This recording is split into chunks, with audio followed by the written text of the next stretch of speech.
सोबत चालतो. भगवान श्रीकृष्णांना नंद बाबाच्या वाड्यावरती गोकुळामध्ये घेऊन निघालेले आहेत. पुढे आल्यानंतर आता मथुरेतून गोकुळाला जायचं म्हटल्यानंतर त्या ठिकाणी नदी आहे. या वसुदेवा या रस्त्याने या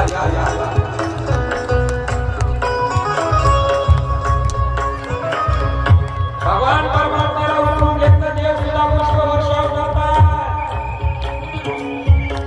विमानाची नाट्य पुष्पांचा वर्षाव स्वर्गीय मुनी बंधनिताती.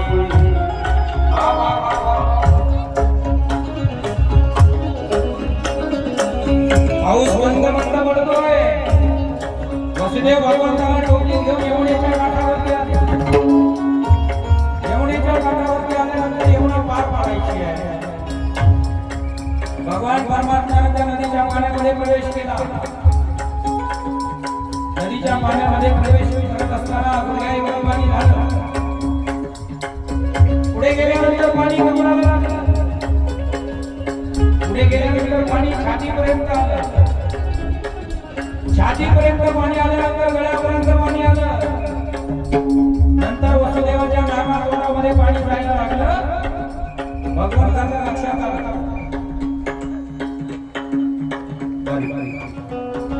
भगवंताच्या लक्षात आलं की यमुना मैया आहे ना, त्या यमुना मैयेला माझा स्पर्श करायचा आहे. माझ्या दर्शनाची आस आहे.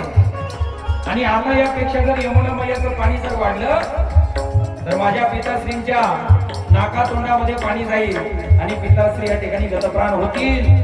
आणि म्हणून भगवंतानं काय केलं, हळूच आपला एक पाय त्या टोपलीच्या बाहेर काढलेला. एक पाय बाहेर काढा टोपलीच्या त्याचा. एक वाकून सरळ बस नाही. एक पाय बाहेर काढ. एक पाय हळूच पक्क धरू बस. एक पाय बाहेर काढ. वा वा वा. आणि अशा पद्धतीने भगवंतानं एक पाय बाहेर काढल्यानंतर त्या यमुना मैयाच्या पायाचा स्पर्श, यमुना मैयेला त्या पायाचा स्पर्श झाला आणि यमुना मैया त्या ठिकाणी ओसरली गेली. नुसती ओसरली नाही, अगदी तशी घटना त्या ठिकाणी घडली. तिथून पुढे यमुना मैयानी त्या वसुदेवाला जायला अशी वाट करून दिली आणि वसुदेव भगवान श्रीकृष्णांना घेऊन त्या ठिकाणी गोकुळामध्ये पोहोचले.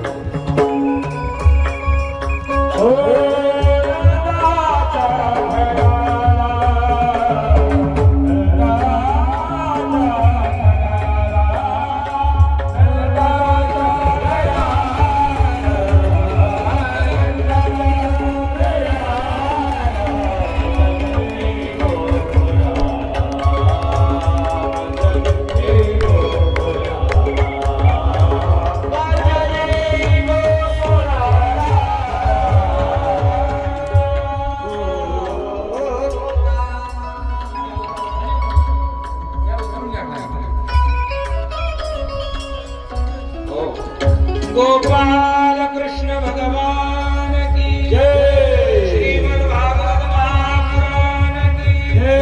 यमुना मैया की जय. जय श्री राधेश.